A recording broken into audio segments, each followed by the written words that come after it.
അസ്സലാമലൈക്കും നമസ്കാരം. ഇന്നത്തെ ഒരു പ്രത്യേക ടോപ്പിക്കാണ്. അതായത് പാദങ്ങളുടെ വിണ്ടുകീറൽ എങ്ങനെ പരിഹരിക്കാം. നമ്മുടെ വീട്ടിൽ തന്നെയുള്ള 2-3 സാധനങ്ങൾ വെച്ചുകൊണ്ട് തന്നെ നമുക്ക് ഈ പാദങ്ങളുടെ വിണ്ടുകീറൽ പെർമനൻ്റ് ആയിട്ട് തന്നെ പരിഹരിക്കാൻ കഴിയുന്നതാണ്. നിങ്ങൾ ഈ ചാനൽ ഇതുവരെയും സബ്സ്ക്രൈബ് ചെയ്തിട്ടില്ലെങ്കിൽ ദയവായി സബ്സ്ക്രൈബ് ചെയ്യുക. അതോടൊപ്പം ബെല്ലൈക്കണും കൂടി ഒന്ന് ക്ലിക്ക് ചെയ്യുക. പാദങ്ങളുടെ വിണ്ടുകീറലിന് ആദ്യം ചെയ്യേണ്ടത് ഉപ്പിട്ട ചെറു ചൂടുവെള്ളത്തിൽ കിടക്കുന്നതിന് മുമ്പായി 10 മിനിറ്റ് നേരം കാലിൻ്റെ പാദം മുക്കി വയ്ക്കുക. എന്നിട്ട് ഒരു ഡ്രൈ ആയിട്ടുള്ള തുണി കൊണ്ട് നനവെല്ലാം നന്നായിട്ട് തന്നെ തുടച്ച് നീക്കുക. തുടച്ചെടുത്തതിന് ശേഷം ഈ വാസലിൻ പ്യുവർ പെട്രോളിയം ജെല്ലി ഒറിജിനലിന് എഴുതിയിരിക്കുന്ന ഈ വാസലിൻ നന്നായിട്ട് കാലിൻ്റെ പാദത്തിൽ നന്നായിട്ട് തേച്ച് പിടിപ്പിക്കുക. എന്നിട്ട് 2 കാലിലും നല്ല കട്ടിയുള്ള സോക്സ് ഇടുക. ഓവർനൈറ്റ് അങ്ങനെ തന്നെ വയ്ക്കുക. നേരം വെളുത്ത് സോക്സ് മാറ്റി കാല് നല്ല ടാപ്പ് വാട്ടറിൽ കഴുകുക.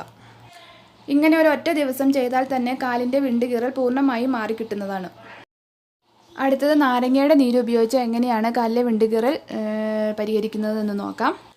എന്നിട്ട് ഇതുപോലെ ചെറു ചൂടുവെള്ളത്തിൽ കാല് ഒരു 10 മിനിറ്റ് നേരം നന്നായിട്ട് മുക്കി വയ്ക്കുക.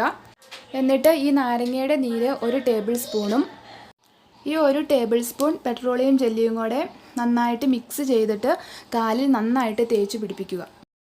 എന്നിട്ട് ആദ്യം കാണിച്ചതുപോലെ തന്നെ ഓവർനൈറ്റ് നല്ല കട്ടിയുള്ളൊരു സോക്സ് ഇട്ട് ഓവർനൈറ്റ് അതുപോലെ തന്നെ കിടക്കുക. നേരം വെളുത്തിട്ട് ടാപ്പ് വാട്ടറിൽ കാല് നന്നായിട്ട് കഴുകിക്കളയുക. ഇതും പാദം വിണ്ടുകീറുന്നതിന് നല്ലൊരു പരിഹാരമാണ്. ഈ സെയിം പ്രക്രിയ നമുക്ക് വെളിച്ചെണ്ണ ഉപയോഗിച്ചും ചെയ്യാം. അതായത് കാല് ചെറു ചൂടുവെള്ളത്തിൽ 10 മിനിറ്റ് മുക്കി വെച്ചതിന് ശേഷം നല്ല ഡ്രൈ ആയിട്ടുള്ള തുണി കൊണ്ട് തുടച്ചതിന് ശേഷം വെളിച്ചെണ്ണ നന്നായിട്ട് തേച്ച് പിടിപ്പിച്ചിട്ട് സോക്സ് ഇട്ട് ഓവർനൈറ്റ് ഉറങ്ങി രാവിലെ കഴുകി കളയുകയാണെങ്കിൽ ഇതും നല്ലൊരു ഹോം റെമഡിയാണ് കാല് വിണ്ടുകീറുന്നതിന്. ഇന്നത്തെ ഈ ടോപ്പിക്ക് നിങ്ങൾക്ക് എല്ലാവർക്കും ഉപകാരപ്രദമായെന്ന് വിശ്വസിക്കുന്നു. അടുത്തൊരു ഹെൽത്ത് ടിപ്സുമായി വീണ്ടും കാണാം. താങ്ക്